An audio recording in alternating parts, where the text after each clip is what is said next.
you said many times Shiva means that which is not. Then again, there is a Adiguru, Adiyogi, the Shiva who lived in Kailash, who lived in Kasi. What is that like? What is that which is not, and what is this Shiva whom you talk as Adiyogi? See, Shiva means that which is not. When we say that which is not, we are talking about a dimension which is not physical in nature. Because our perception, our sense perception is such that we can only perceive that which is physical. See, right now you can see my hand because it's stopping light. You can't see the air because it's not stopping light. Though the air that you breathe right now is more vital to your life than my hand, isn't it? But you can see this, you can't see that. In other words, our senses are geared to see only what is required for our survival process. Anything more than that if you want to see, you need a certain enhancement of perception. So entire yogic system is enhancement of this perception. Yoga is not a philosophy, it is not an ideology, it's not something that you believe in or disbelieve in. It is something that you use to enhance your perception, to sharpen your perception in such a way you can see things that you're not seeing right now. You can hear things that you're not hearing right now. See, right now, the meteorological department is saying, day after tomorrow it's going to rain. You look and see, does your eyes say that? Not at all. No, it doesn't. But I'm telling you, there are many birds and animals here which all know that day after tomorrow it's going to rain. Ants know it's going to rain day after tomorrow, but you don't know. Why? They are probably experiencing something different. Is it a fact in the evolutionary process, as human beings, we have the most evolved neurological system, yes? But they know and we do not know, simply because most human beings have burdened themselves with too much thought and too much emotion. They have not learned this fundamental, how to handle their thought and how to handle their emotion. So our own intelligence has become an impediment, that we don't even see things that an ant sees or an elephant sees or a tiger sees or even a dog sees. If you can't find out something, you bring dogs to find out today, isn't it? Because they seem to smell it out better, they seem to know things better than you. Because of that, we created instruments. Because we have an intelligence which is of a certain kind and which is still new to us, if in evolutionary scale it's still new to us, because of this, we came up with tools, mechanisms, instruments. So we can't see up there what is there, so we put a telescope. Now meteorological department is not run by the ants, it is run by human beings. They themselves cannot see, but they made instruments which will see. Yes? The ants may be able to see by themselves for their survival. We are not able to see because there is too much thought and emotion going on.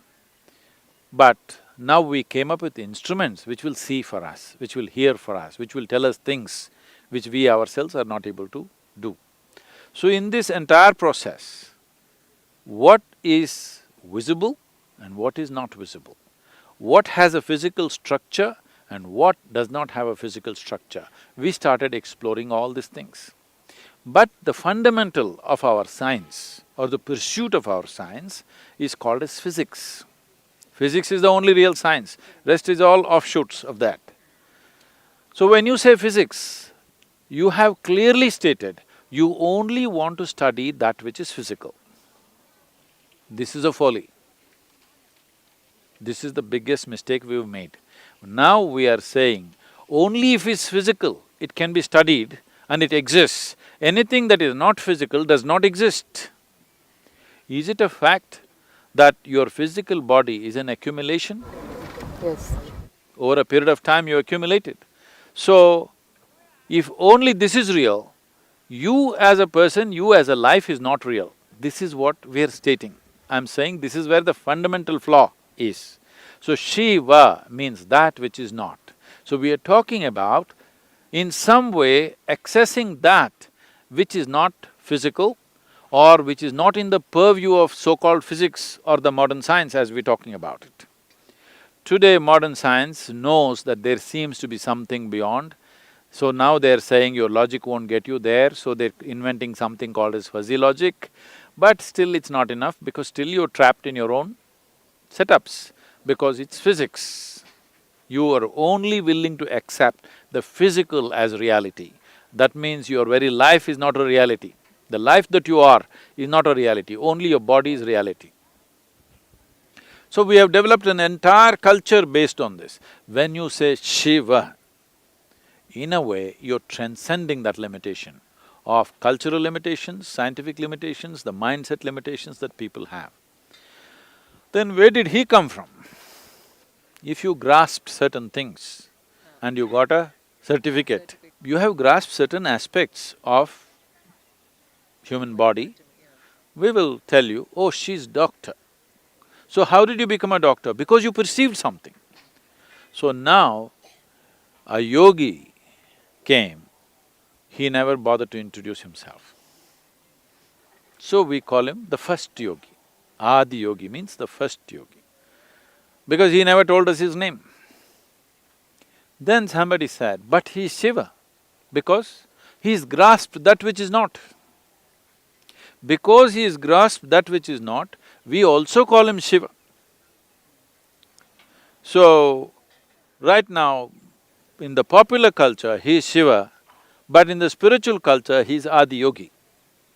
Because for him, for us, he is a yogi, that's why we are interested in him. Because he experienced that which is not, we also call him Shiva.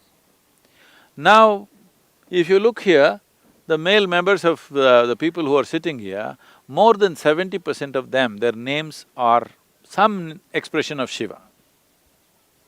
Have they realized something? Have they seen that which is not? No.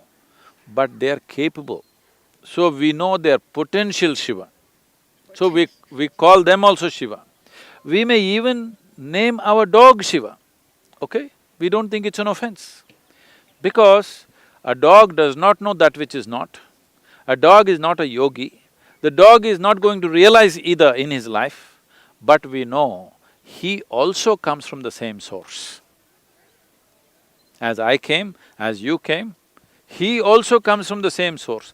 So we don't think it's a improper thing to call our dog also yoga. Some people are getting very offended that I said this. They can get offended because I don't think maybe they use the word dog as a derogatory term. I don't think there's anything derogatory about being a dog. Most people trust a dog more than the human beings. So as far as I'm concerned, I can even call a grasshopper Shiva, and I do.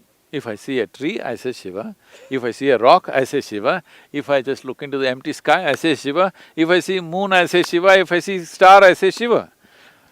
So, are these rocks going to realize that they're Shiva? No, they may not realize, but I have realized. That's a big difference.